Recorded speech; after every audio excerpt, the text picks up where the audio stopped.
content creator, Kimberly Layne Roberts. I empower women entrepreneurs by sharing wealth solutions on my show, Wealth and Women with Kimberly. Hello, everybody, and welcome to Wealth and Women with Kimberly. I'm Kimberly Layne Roberts, your host and the content creator of the show. We've got an exciting show today. I have been waiting all day for this and actually all weekend. The show is going to be how to find balance and purpose in a wealthy life with co-founder, creative director, and mom, Cherry Lao. So before I introduce her and bring her up from the green room, I always like to start the show with a little bit of an intention. In this case, I have my wonderful Romascape bamboo and eucalyptus. And the important thing about bamboo actually is identifying the ability to have strength and weakness. Strength and flexibility, strength and flexibility. Why? Because bamboo has to be able to grow in a variety of different climates in order to thrive. And so by having bamboo, it means you have flexibility and strength for health and wellness. And my gosh, it smells amazing. So I light my candle before the show and every day. So thank you for that. To learn a little bit about me and my services, you can go to Performance Leadership International. As we've mentioned before, I'm a trusted executive coach, and I'm also in the process of building a Bay Area peer advisory group, not just for women entrepreneurs, but also for all entrepreneurs and business owners and business leaders. The thought is that we are the average of the top 5 people we spend the most time with, and by surrounding yourself with growth-minded, successful people, you will be as well. Okay. Let's introduce our wonderful guest today. Our featured guest is co-founder, creative director at Citizens Best, and her most important role, mom, Cherry Lao. She came from Bangkok to California. And what I really love about her is she has taken her heritage, if you will, her nationality, and really incorporates an understanding of different cultures and tries to convey that difference of cultures in her branding and her web design for all of her clients. She really incorporates imagery, traditions of different cultures, everyday beauty to really bridge that gap and to provide more nuances of better clarity and communication, clarity and understanding. Just as we know many times what mean one culture could potentially mean something in another culture, and just as much you can embrace all that and produce an elevation in communication. So with no further ado, let's welcome Cherry. There she is. Hi, Kimberly. Hi, Cherry. How are you? And welcome to the show. I'm doing well. Thanks for having me here today. Good. Excited to be here. Yes, it's awesome to have you here. One thing I'd like to ask, what does wealth mean to you as a woman? That's a great question. I think over time it's changed, but to me, wealth is really finding balance, when it comes to work, doing work with purpose, having time and freedom to pursue things that I enjoy doing. Or simply just kind of going through the day and being really productive and creating change in my work with good impact. And also having time to spend time with my family, my little boy. I know that's important. I know we've had conversations around that. And Miles is an adorable, 2 years old? He is 2.5. I think I've kind of lost track counting at some point. Once he passed 2, you're like, forget about counting months. Yeah. Yeah, got it. Okay. Well, let's jump into your wealth and women journey share. You talk about curiosity and transformation, and you've said that curiosity propels you forward. They both propel you forward. However, curiosity pushes you to learn and grow, while transformation allows you to find comfort in the uncomfortable. Would you elaborate on that? Yeah. So throughout my life, given that I moved here when I was 14, being away from home, that was purely just out of curiosity of wanting to live abroad. And just different stages of my life is really it's a big driver in me kind of taking risk, jumping ahead and explore, not to worry about the consequences of what it would be like. And I think that's where the idea of transformation, the principle of it really come into play, right? Knowing that whatever challenges I run into, I'm going to be able to adapt and change with the circumstances, and kind of go with the flow, but not so unstructured, right? Like still have my eyes on the outcome that I want. But it allows me to feel more comfortable with the unknown. So really navigating with these two principles in a way help me take each step and make decision in my life, from one to the next. And going forward, who knows what that how that will play out. No, I love that about you. You have this uh, energy of curiosity around you. You're very open to trying new things. Um, it's as in anything trying new, it's a little unsettling because we want to do it perfect, but just it's kind of like it's not worth it to get it perfect and not try it. So you're better off just trying it, right? And jumping into it. And I think you've done that with your business. You've done that obviously with your family. And then now you're looking at maybe even starting a new service to serve moms and kids. You want to talk a little bit about that, or you want to wait? Um, yeah, we could talk about it. Obviously my core business, my main business that I've been doing for the last 8 years, but have been doing design for the last, gosh, 20 years. My branding agency is the main business where I help people or help companies transform their branding through clear visual voice or clear messaging. And recently we wanted to create a consumer product of our own, and just kind of bring fun into the marketplace. So using our design skills, really creating fun design for a kid's birthday party invitation and decor, and that's called hopscotch print, right? So again, that's out of curiosity, like, can we do a direct to consumer product with all of the knowledge that we have? And let's just take the team that we have, designer, and then put some focus around it and creating these lines of product. And that's still being developed. It's being it's out on Zazzle right now. The website is newly launched. There's still a lot of work to be done, but it's a good starting point. And out of that idea, this is something that, how they say, like, do something that scares you the most. This is one of those area where I'm like terrified. But I wanted to start a podcast. Um, Again, out of curiosity, can I do this? And really just want the opportunity to connect with other moms, working moms like myself, uh, and really understanding their journey of transformation through motherhood, and also how to create space for yourself when life gets, no matter if, no matter how hectic life gets, right? And I feel like a lot of people are going through that. So again, coming back to the two principle, curiosity and transformation, that's really kind of driving me forward to pursue this. I don't know how it's going to be. I was just editing, my intro today. This is a whole learning experience, but I'm excited to kind of bring that to life. So stay tuned. Now that I mention it, I really need to make it happen, don't I? Yes, you do. It's gonna keep you accountable. It's all once you Yeah. make that, you put it out to the universe and you make a statement, it is now published and you have to go forward with it. Yeah.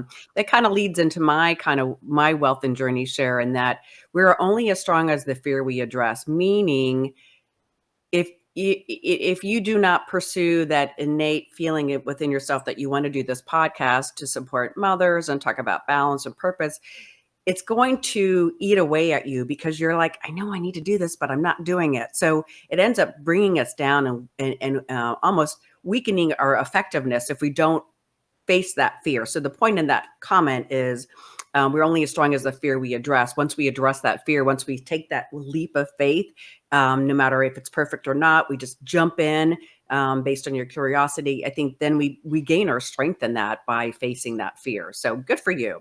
Good for you. I do want to go back a little bit to Citizen Best, and just I really admire at Citizen Best how you bring kind of that whole cultural bridge of culture diversity together, and just looking for tradition or beauty or images. Can you just elaborate how you incorporate that into how you create content for your clients?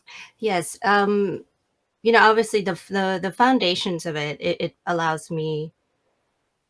I should say that it's not allowing me.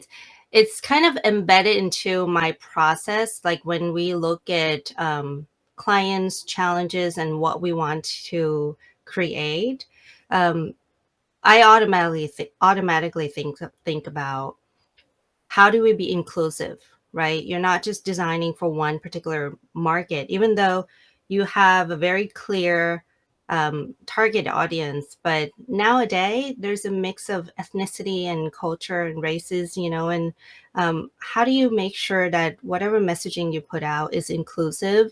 How do you not make assumptions? And in terms of imagery, we work with oftentimes, not all the time when we get a big budget, we do photo shoots, but when we have to work with stock images, you have to look through a lens of inclusivity, right? Um, and when it comes to messaging, I'm not a writer, so I work with wonderful copywriters, that partner with me, but we just kind of like make sure that the messaging is clear. How do you distilled everything down so it's not so complex, it's not too much jargon, that people from all walks of life can really understand, and that your the core message about your business and your product really comes through clearly, right? So I think, given that English is my second language, when I first moved here, I have to be very mindful. So sometimes I use myself as a filter as well. I'm like, do I understand this? If someone have like 2 seconds to read through your website or understand your branding, is the core message coming across? So that's how I kind of use my background to help cultivate what we do in terms of translating the visual voice from the look and feel standpoint, imagery, and the messaging. Yep, I love that. I think that's very powerful. And I think a lot of people can learn from that. Take a step back and make sure that whatever you're projecting or saying can be understood by many, because it is a much more diverse world. So good for you. Let's jump into our tip share. You say be selective of who you confide in when new ideas are formed. New ideas need time to solidify. Yes. That's a new one for me. So I'm anxious and curious to hear a little bit more about what inspires you about that, or why you made that statement. Back in the day, whenever I have new ideas, I just like tell everybody, right? I'm just excited, and then I'll share ideas with everyone. And over times, I kind of learned that you want to be selective. You want to give yourself, I want to give myself time and space to really sit with this idea, and kind of have it solidify, and maybe share it with very few people. Because if it's too early on, you're getting a lot of input, Mm. you might become distracted, or your idea might get swayed or influenced. And then it's hard when you don't have clarity around the things that you want to do. And I don't know, I'll tell you, like, how many times I have ideas that I'm excited about, and then I talk to friends and family, and then they question it, and then I start questioning it, and it just die before I even get started. So I think as I get older, I became a little bit more wiser in giving myself time, giving my ideas time and space, and be selective of who I talk to in the beginning.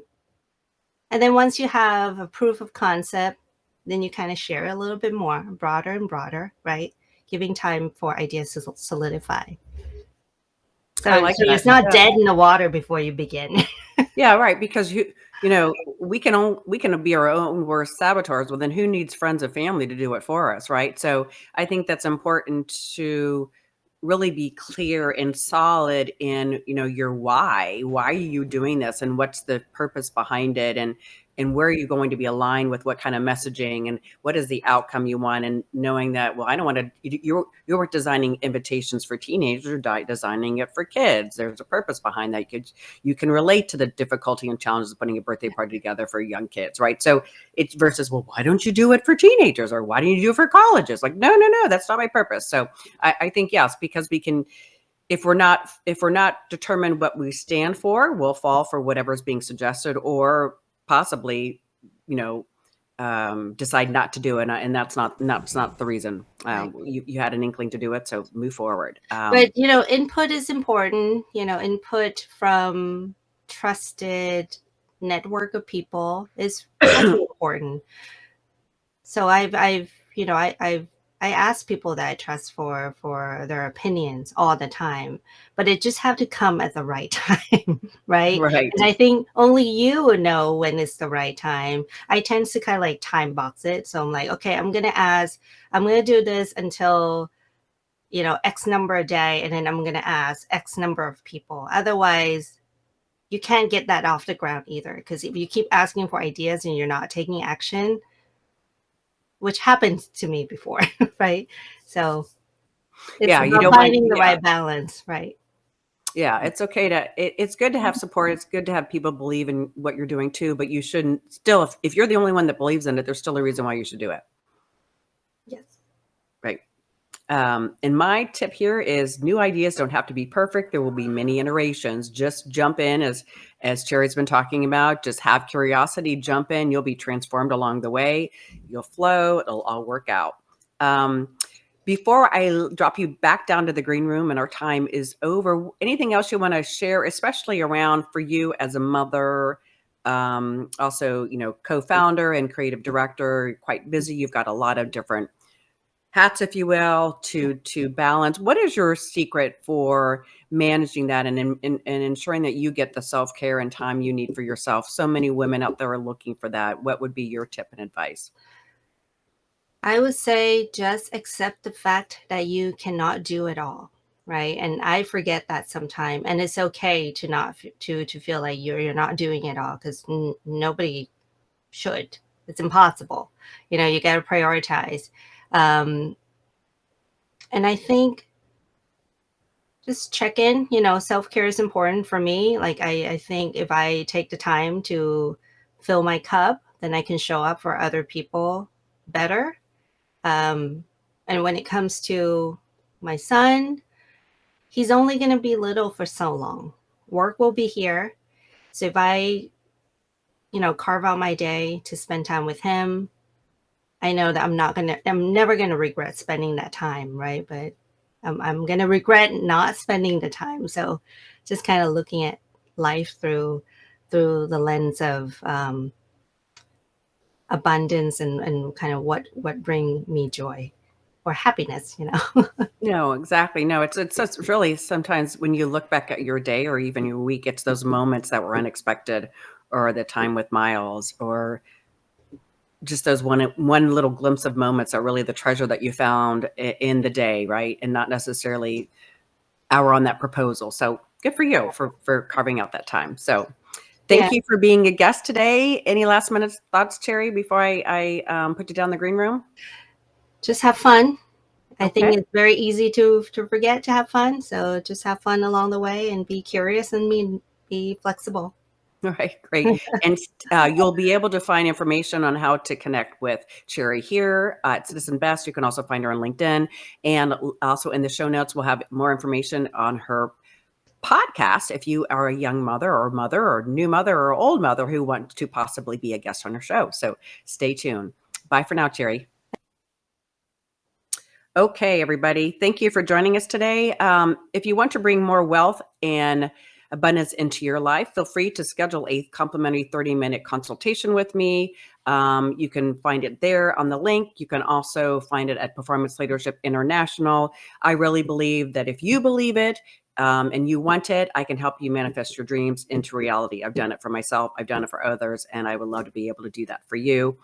Secondarily, if you're interested in being a member of my Bay Area Chief Entrepreneur group that I'm launching now, again, find that at Performance Leadership International. Here's a lot of reasons why many people join the group, and would love to have you be a part of that as well. You can find the show every Tuesday at 9 a.m. Pacific time, 11 a.m. Central. Make sure to join me every week on the SWE Media Network YouTube channel and wherever you listen to podcasts.